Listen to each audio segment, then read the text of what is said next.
I will continually die on the hill that talent at quarterback was never an issue for Mike Gundy this year. So now let us all see what Mike Gundy seems to believe, and that is that all three QBs will return for next season.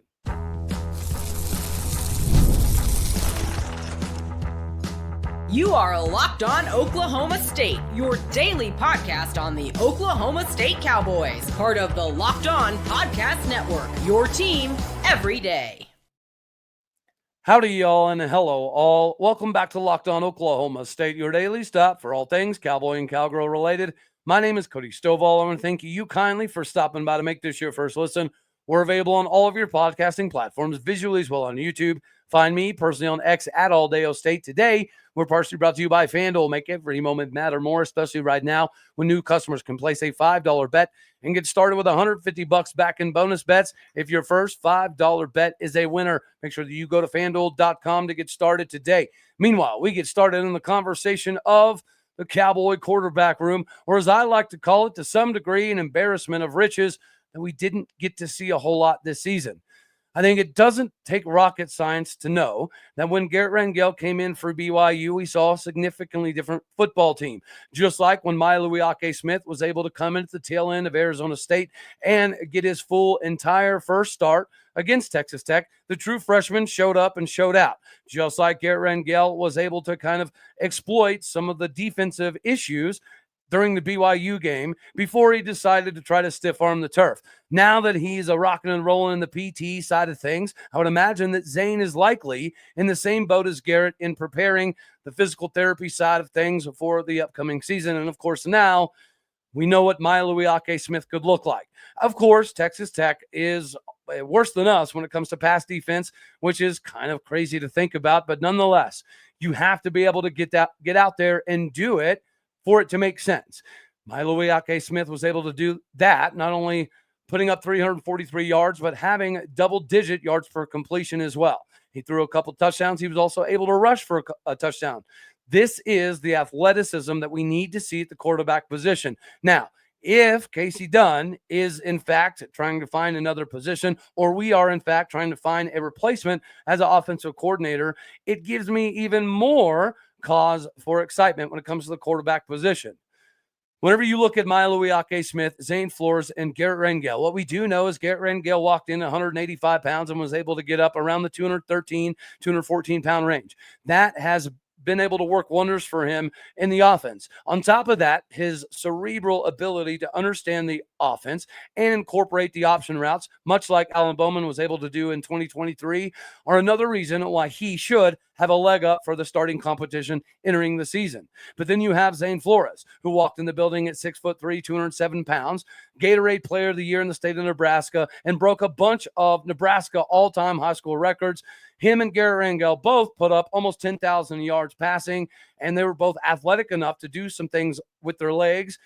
But it got expanded while at Oklahoma State because Zane has some goal line style packages, red zone style packages, and we know in the offseason, before we were able to get the addition of Trent Hallen, and after we had the injury to A.J. Green, who played running back, none other than Zane Flores. Zane Flores was able to share backfield to some degree with Ollie Gordon. And now we've seen at running back when you have guys like Rodney Fields, that we are a little bit deeper at that position. So if Zane Flores can fill in at running back and not only be competent, but be difficult to bring down, or at least difficult to track, that's athletic abilities that we haven't seen for quite some time.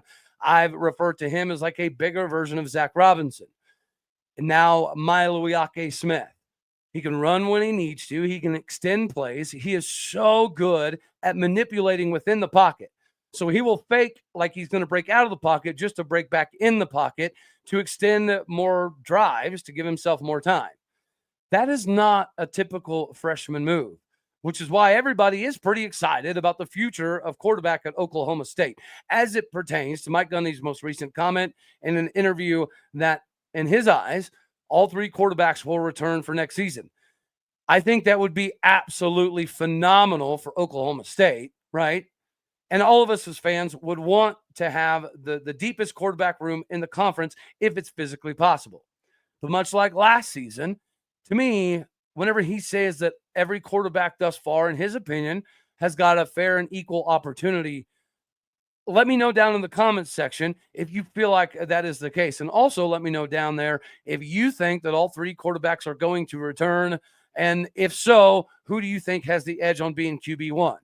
For a multitude of reasons, understanding the offense, being in the system for years, taking care of your scholastics, getting bigger, stronger, faster, Garret Rangel has been the embodiment of do everything you're asked to do to the best of your abilities. And while you're at it, bring that gamer mentality with you from high school. Garret Rangel didn't have that his freshman year. I would imagine that he would likely tell you that he probably wasn't 100% ready to be thrown to the Wolves his freshman year. That may have caused him to regress, which is partially likely one of the reasons that Mike Gundy is kind of hesitant to throw freshmen to the fire in the middle of the game. But later in the season, clearly Maealiuaki Smith was prepared to handle that load. And then you always have the X factor in Zane Flores. So the question really is all three of these quarterbacks going to return for next season? That would be great. And then you have to factor in the addition of Jet New, who to me looks almost identical to Garret Rangel coming out of high school. So from a developmental side, we have the quarterbacks that we need, or at least we're going to have a good enough competition. But the real question is, are all three going to stay? And as much as I want that, I find it hard to believe, primarily because of that one statement of being fair and equal. Now, I can't imagine that any one of those quarterbacks could have looked at the season and said at any point in time, we are playing the best guy. If you're any one of those quarterbacks and you outperform Alan Bowman week in and week out, day in and day out, and you know you're never going to get an opportunity because Alan Bowman is Mike Gundy's guy, and Alan Bowman's getting NIL money that nobody else is, I would imagine that would probably leave a little bit of a sour taste in people's mouths. And then when you see what Garret Rangel did against BYU and Maealiuaki Smith has done in multiple settings now, it just proved that all of these quarterbacks were likely better than Alan Bowman. So whose decision was it to play Alan Bowman? Well, I think that's pretty self-explanatory at this point in time. This is a Mike Gundy decision. Casey Dunn, from what I've gathered and what you could see visually on the field, was ready to move on from Alan Bowman after Utah. But it is what it is. We are where we are. I think that all three should come back. I think all three would be benefited by coming back. I do know that at least two of the three love Tim Rattay to a level that I don't even understand, because to me, the developmental side of quarterback has been pretty lackluster during Tim Rattay's time. But the recruiting side of the game and the continuity side of keeping everybody together is likely coming down to Tim Rattay. So if Tim Rattay stays, we have a very good opportunity to keep all of these quarterbacks. But it almost feels like fool's gold.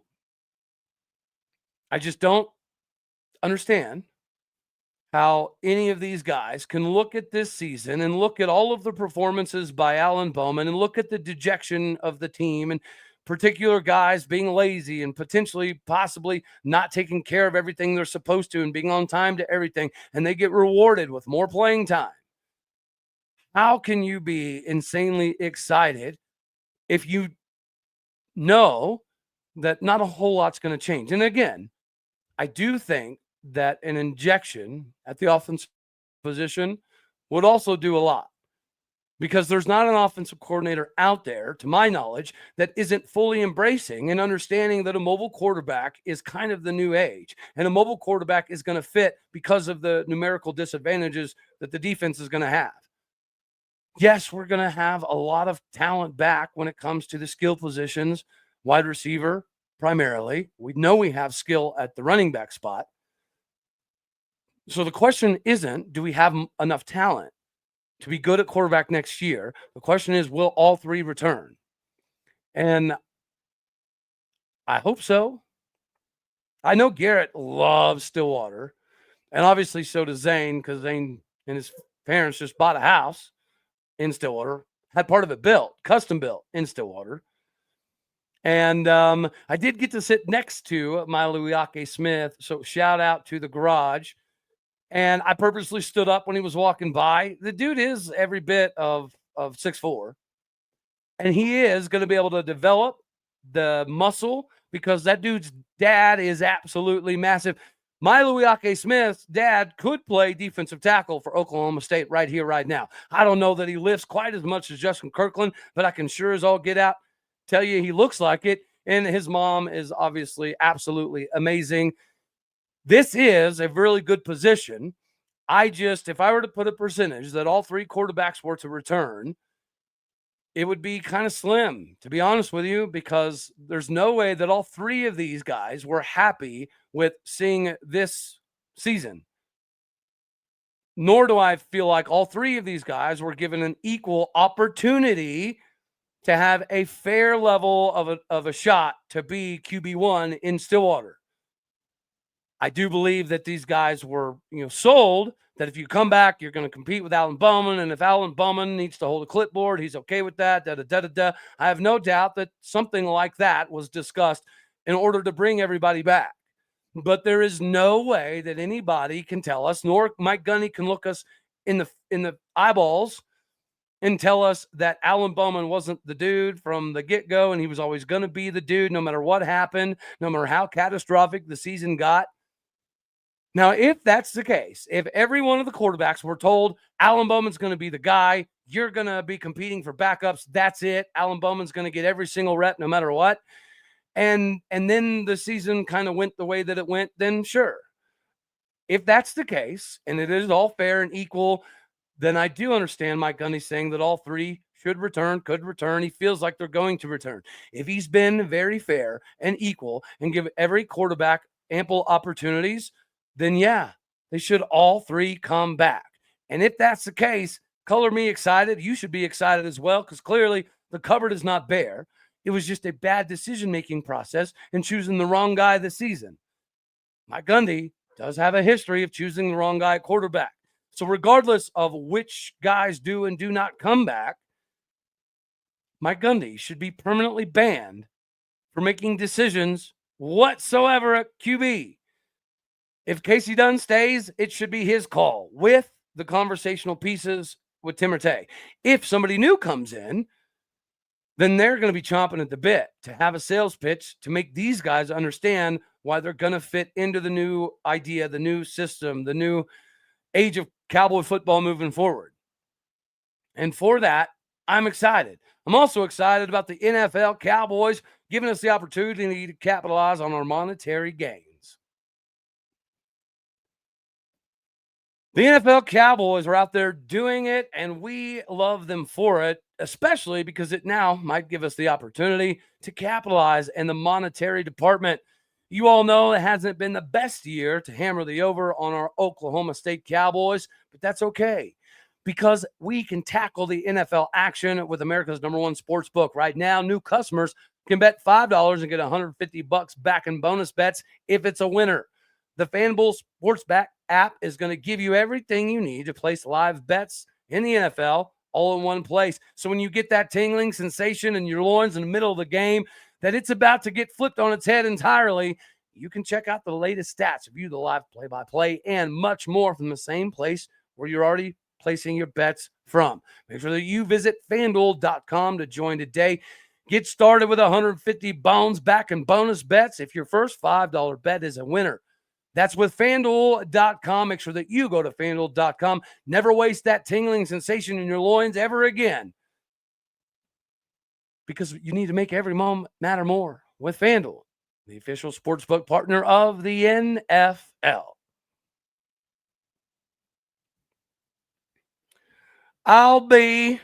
BV has spoke the truth.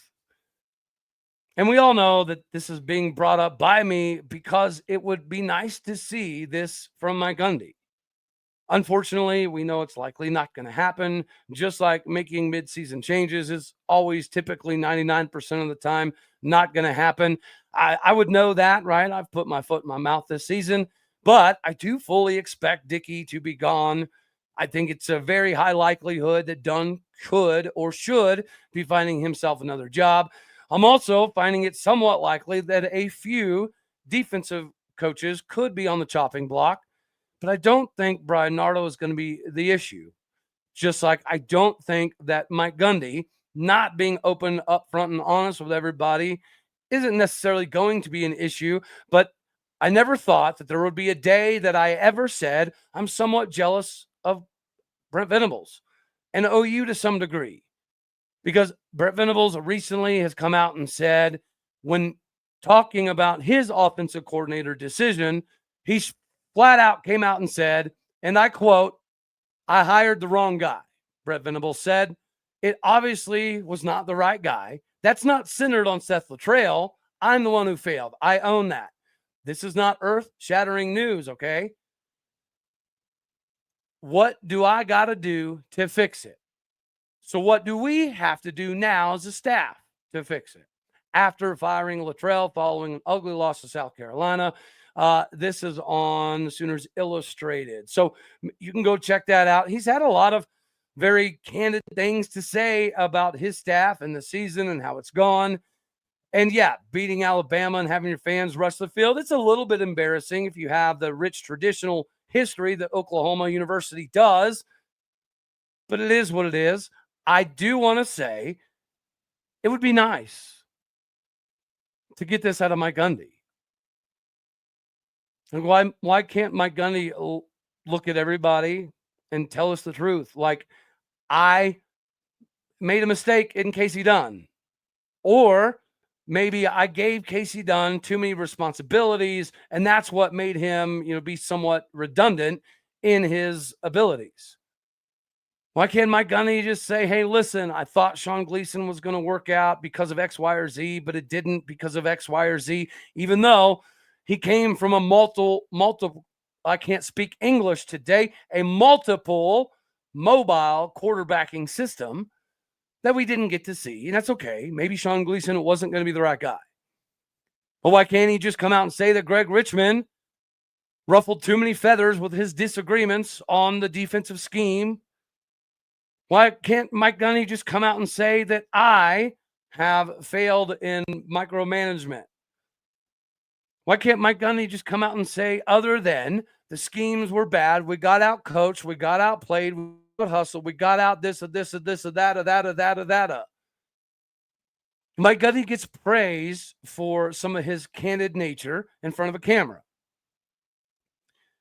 Although I believe that a decent amount of it is gaslighting. I kind of feel like the whole comment of "I've been fair and equal for all the quarterbacks," I find that a little gaslighting as well. But hopefully I'm wrong, and hopefully that I'm proven wrong with all three quarterbacks coming back and everybody being exceedingly happy with their opportunities given thus far. Do I want Mike Gundy to be Brent Venables? No. But I did say when OU hired Brent Venables, I viewed this as kind of their Mike Gundy style of hire. It is a little bit different, but nonetheless, you're bringing somebody from the old Bob Stoops tree that was at OU for a very, very long time, has a lot of ties to the community, has been recruiting Big 12 territory in the Midwest and the South for quite some time, going back to not only OU, but his success at Clemson. So I did think that there was a lot of parallels that could be matched up between the hire of Brent Venables and Mike Gundy. Brent Venables is likely, coaching for his job to some degree. The expectations at OU I thought were pretty high until I watched him rush the field for maybe getting bowl game eligible. But I think it buys him a little bit more time. The fact that he was being open, honest, and say that I failed, me, Brent Venables, I hired the wrong guy. It was clearly not the right guy. And he didn't throw Seth Luttrell completely under the bus, but he was open, upfront, and honest. To some degree, at times, Mike Gundy is, but never typically to this degree. And it's never about coordinators because, of course, we all know, as he said, they all have families. Maybe he doesn't take into account all of the families that have to sacrifice to make it to Boone Pickens Stadium to come watch games or buy merchandise, memorabilia, to donate to NIL, to get an autograph, to get a jersey, to do something to support Oklahoma State University. Maybe he doesn't, take ownership of the fan base being an integral piece of the success moving forward, but just a little bit of this would go a whole long way. if Mike Gundy would just tell us all that he has made mistakes with Casey Dunn, and maybe he made a mistake with Brian Nardo, or maybe he made a mistake with Greg Richmond, or maybe he made a mistake in not doing more of looking into Joe Bob Clements as the DC before Brian Nardo. I don't think we're asking him to divulge everything, but just pretend the fans matter. Even if you don't think they do, pretend they do. Pretend that some of the boosters are some of the fans up in the stadium, and just be real and explain to us that this season was a failure because of whether it's you or the offensive scheme, defensive scheme, wrong guys, wrong fit, wrong quarterback. Give us something. That would be great. And it would go a whole long way. In my opinion, I could be crazy. I've been called worse. I don't know. Let me know down in the comment section what you think about the Brent Venables Candid conversation, and if we'll ever get that from Mike Gundy, or if you think we should get it from Mike Gundy. All right, we got to get prepared for the Turkey Day festivities. I do know that when it comes to cooking and grilling anything related to meat, that's going to be my cup of tea. What is not going to be anybody's cup of tea is making decisions during the transfer portal era. Now, of course, we haven't really had any announcements, which is huge. We've had some decommits, but that's kind of normal. Regardless of my position on Mike Gundy in the recruiting landscape, I do want to talk about some needs that we must address in the transfer portal, because you're not going to be able to fill these needs right away with just young guys. Number one, and the most important in my opinion, is D-line. Guys, our defensive line is ranked 132 out of 133 in America in rush defense. So we're literally second to dead last in America in stopping the run. That's primarily because our defensive linemen can get no penetration. We're also 119th in America in third down defense. We're allowing defenses a 46% success rate on third downs. When you need to be nitty and gritty and stop somebody for a yard, 2 yards, 3 yards, we're not able to do that. We're 131st in America in first down defense. So much like third down defense, we're even worse in first down defense, which means we're allowing them to get to third and short fairly easily. If we can't stop them on third and short, and we can't stop them from getting to third and short, we have a lot of issues down low. I thought that Justin Kirkland being able to bench 550 and squat 750 was going to amount to him eating up double teams and triple teams and running backs all day, every day. But unfortunately, it has not been able to translate on the field. The same can be said to some degree about defensive end. You're just not getting the production. You're getting some effort. We have some athletic capabilities. We're having some guys like Jaleel Johnson and Deshaun Brown get very close to a lot of sacks, tackles for loss, but it's just not happening. And then 132nd in the country in rush defense, giving up 264.9 yards a game. So basically, 265 yards a game is what we give up. That is not good enough to win in the AAC, the Pac-2. It doesn't matter. You cannot win consistently with those numbers and the defensive line that cannot get any pressure. And they allow quarterbacks to sit back in the pocket for 4, 5, 6 seconds, which means we have to bring pressure with the linebackers, which leaves spaces in the back end. And that's partially why our pass defense is so putrid. We'll get to that. Number two, biggest needs to fill in the transfer portal has got to be offensive line. Not only because we have 5th, 6th-year seniors that are all going to be graduating, but also because it's just not good enough.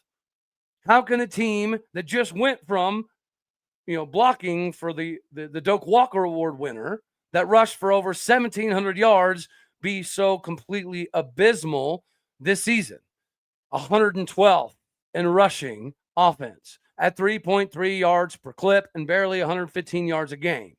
Compare that to last season, and it's night and day difference. Now, I will admit the defenses found a blueprint on how to slow down Ollie Gordon and Alan Bowman. And unfortunately, they simultaneously came with the same game plan. So if they were able to stop one, they were by and large able to stop both.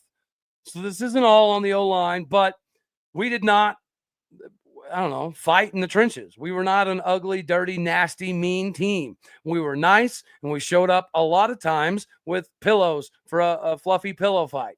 That cannot continue. We're 95th in America on third down offense.